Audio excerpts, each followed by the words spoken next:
जनमे होरी लवाया नंद भइल बखरी। जनमे होरी लवा आनंद भई बखरी।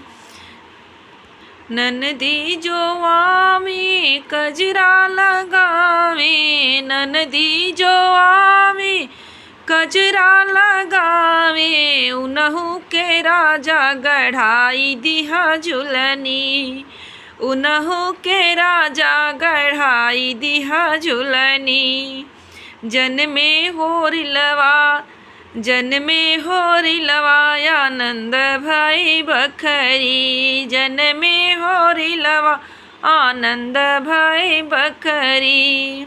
सासू जी आई देवता मनाई। सासू जी आई देवता मनाई। उनहु के राजा पग रंगाई दिहा पियरी। उनहु के राजा रंगाई दिहा पियरी।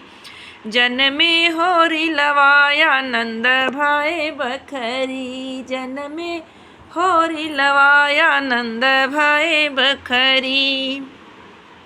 जेठनी जो आवे सोठिया पिसावे। जेठनी जो आवे सेठवा पिसावे। उनहु के राजा रंगाई दिहा चुनरी। उनहु के राजा रंगाई दिहा चुनरी।